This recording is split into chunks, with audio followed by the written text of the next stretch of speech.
Tentando seguir esse limite de 2 minutos, eu vou tentar falar o mais rápido que eu puder sobre esse assunto, mas sem a pretensão de cobrir tudo do que eu de fato já consegui encontrar ali.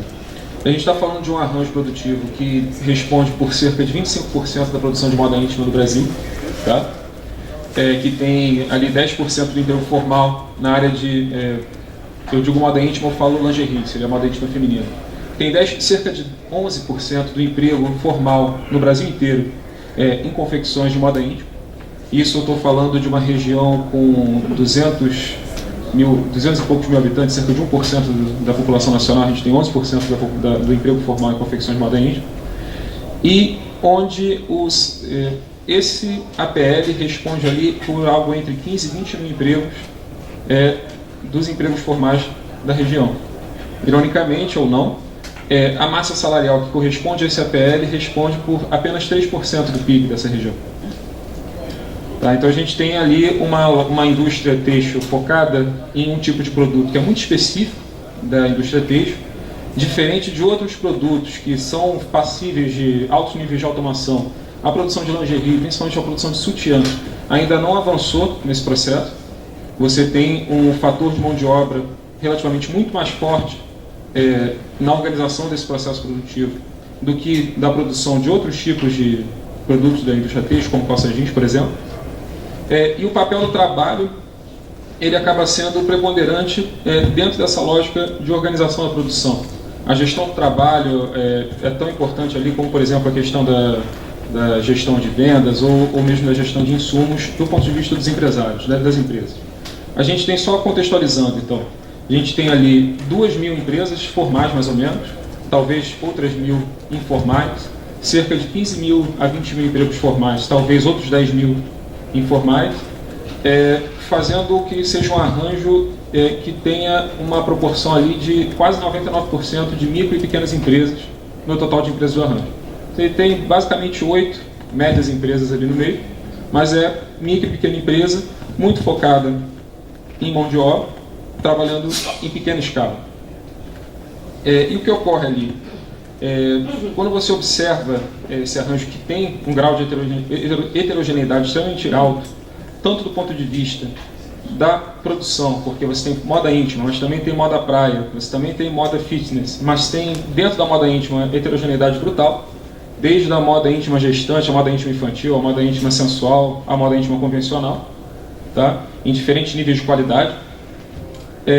Mas quando você observa do ponto de vista da comercialização, esses canais de comercialização, a forma como cada firma dessa se insere nesses canais de comercialização, nesse subsistema de demanda do APL, vai afetar de grande maneira a trajetória tecnológica que as empresas adotam e a forma como o trabalho se insere nesse processo produtivo, entendendo a produção não como um ato, mas como um processo social mais amplo.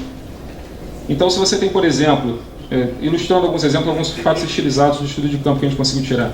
Algumas empresas conseguem, de fato, se dotar de construir capacidades, competências, principalmente na área de design e de marcas internamente, criar redes de loja própria e operar com mercados de maior nível de qualidade, com maior nível de valor agregado por produto. A lógica de produtividade que essas empresas perseguem é muito mais o valor da produção sobre o trabalho do que, de fato, a quantidade de produtos que saem da linha de produção com um valor constante, quase como se fosse uma commodity, certo? Dentro desse tipo de mercado que seria o mais virtuoso, desse tipo de empresa que seria o mais virtuoso dentro desse arranjo, você tem todo um processo mais virtuoso de inserção do trabalho dentro dessa produção. A contrapartida, que seria até mais frequente, essas empresas que operam com grandes distribuidores ou com sacoleiras, mas principalmente com esses grandes distribuidores de lingerie, que não são as magazines, certo? Mas que são empresas que distribuem lingerie no mercado nacional e trabalham com público de baixa renda e baixo nível de qualidade. Nesse caso, você tem o inverso, você tem níveis de informalidade altíssimos, você tem trajetórias tecnológicas que privilegiam muito mais essa produtividade num senso de competitividade espúria e a inovação em processo e na organização da produção. Então, um exemplo que foi coletado lá em campo é a ideia de que se instala um regime de premiação por produtividade e a organização da produção feita em uma célula ou uma equipe leva essa interação dentro do ambiente de trabalho a um regime de competição que coloca os trabalhadores dentro de uma lógica de exploração. Nos faz lembrar um pouco de Marx, né? A ideia de que você tem uma pressão pela produtividade sem uma contrapartida, por exemplo, em uma estratégia de competição baseada em design ou em aumento do valor agregado do produto, que coloca a pressão da competitividade da empresa muito na exploração do trabalho. Certo? Então, você tem essa heterogeneidade e outras trajetórias tecnológicas associadas que estão mais ou menos relacionadas a níveis diferenciados de informalidade do emprego, a níveis diferenciados de pressão sobre a exploração do trabalho e níveis diferenciados de estratégias de inovação baseadas em dinâmicas mais virtuosas. E a ideia um pouco é que essas experiências de política, a gente está falando do arranjo de Friburgo, é um arranjo que teve visibilidade internacional. O BID fez política, o Banco Mundial chegou a também fazer política naquela região, depois de 2011, quando teve os desastres. É um território com uma grande visibilidade que atraiu muitas instituições que, ao mesmo tempo, até tiveram experiências de política mais ou menos coordenadas naquele território. Mas um pouco a ideia é que, observando a questão do trabalho, a questão do emprego, sob uma perspectiva sistêmica, passa pela questão de que, por exemplo, de como a tecnologia, de que trajetórias tecnológicas estão sendo estimuladas e que estratégias de inovação estão sendo contempladas dentro dessas políticas. E a ideia é que essas trajetórias tecnológicas, essas estratégias de inovação, elas impactam o emprego.